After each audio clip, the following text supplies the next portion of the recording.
What is up, everybody? Today we are going to get right back into reactor blocks where we're going to keep checking out all of the various filter options that they have in the TOYBOX Nano Pack library. Simply click into the reactor interface, hit the enter key on your keyboard, and just start typing in Nano Filter, and you'll see all the various filter options that are available in this pack. Perhaps you guys can tell me what the best use cases are for the additive filters and the DC filters. Today, we are going to take a look at the brick wall filter option. So I'm just going to pull that into the rack here. I'll go ahead and eliminate the 3 filters option that I had patched in previously. And also, I'm going to go ahead and tell you guys, I've got an analyzer, which is a frequency analyzer, pulled into here as well. Just again, if you want to search for stuff, go say Nano Analyzer, and it will come right up. And what that allows us to do here is actually monitor the frequency analysis. Actually monitor this in a small frequency analyzer, almost like the scope is working to monolize what the waveform is doing, or this scope is seeing what the mod LFOs are doing. This is going to tell us exactly what the synth is doing. So we got a lot of low end, we got some crispy top end, not a whole lot.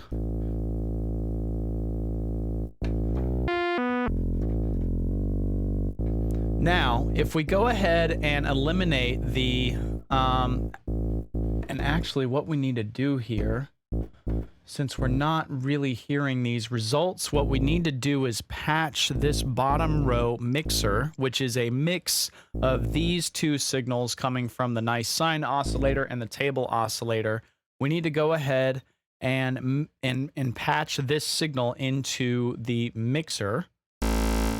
So now we can actually hear what it's doing. Let's go ahead and pull down the top row, which is this top control level on the mixer. So now we're just hearing the bottom row and what this filter is going to be doing to this particular sound. As I sweep through this filter and we see what this filter is doing, check out this analyzer, and this will give you an idea of exactly what the filter is doing to either the top end of the sound or the low end of the sound. And what do I mean by that? The top end being the treble and upper mid frequencies, and the low end being obviously the bass and sub frequencies. So watch what happens to those as I play with these high pass and low pass control. This is what's going to be really cool.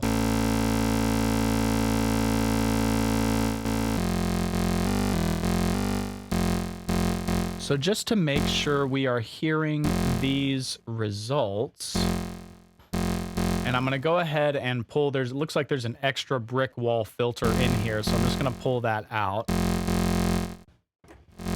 Okay, so we're definitely hearing the level on the top row, but we're not actually hearing anything from the filter because I've got it patched in directly from the mixer. My mistake.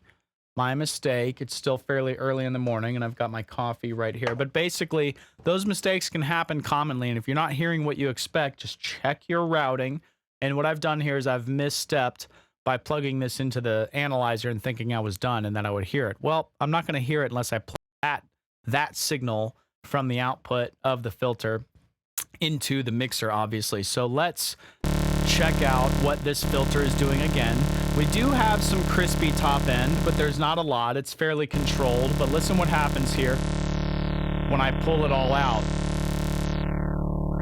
And now you can actually see that filter at work as well, which is really interesting. I was trying to figure out how I would scope a filter and how I would allow people to see in a way and visualize in a way what's going on. A frequency analyzer is a perfect way to do that because that's what a filter, an audio filter in a standard sort of synth setting and a subtractive synth setting, that's what it's doing, is it is sweeping frequencies out of the way. And there might be resonance controls and different things like that as well. So in a way, we'll be able to see some of those things that are happening. Now let's do the same thing to the low end.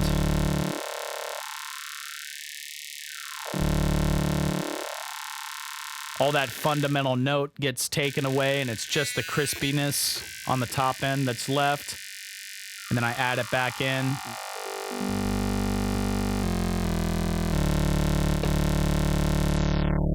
So that's what this filter's doing. It's a basic control for LP, HP, and attenuation.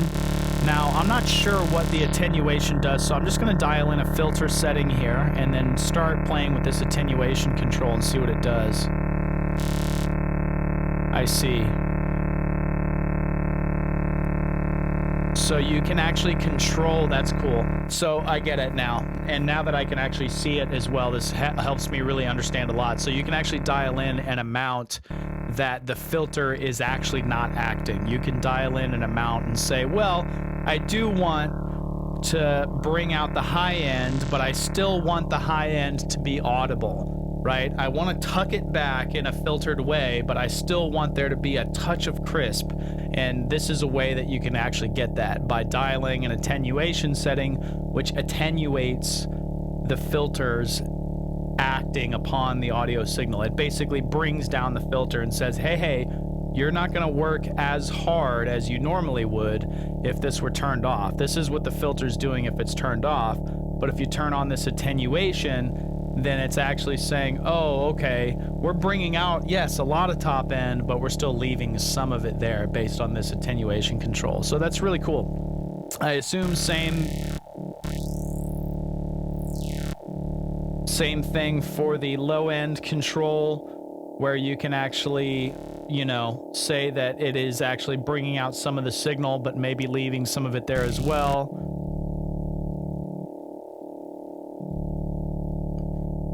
It's much more apparent, obviously, on the top end, because you can still hear that crispiness, even though we've done a low pass filtering of it. There's still some of it there, you know. So that's pretty cool. I think that's really cool. And it's also really cool that there's an analyzer that I can just jack in here as well, so that we can actually see what this is doing. So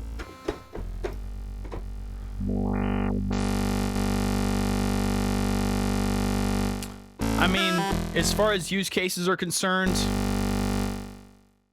right, there's all sorts of things I think you can do with this. You know, I think this would be good for DJ settings when you need to have a real tight control of everything. So I would have this after a main mix, you know, going into the output stage where you can literally have control of the entire mix and say, I just want you to not hear some of these frequencies for a minute and then bring them back in. You know, those sort of, you know, overall song sort of situations. I think that would be really cool.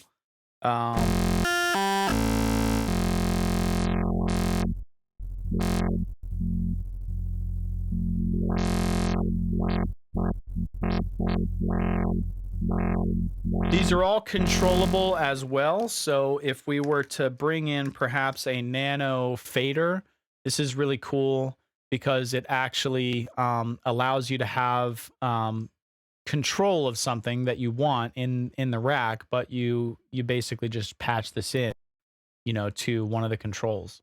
And so actually that's going to be, there we go.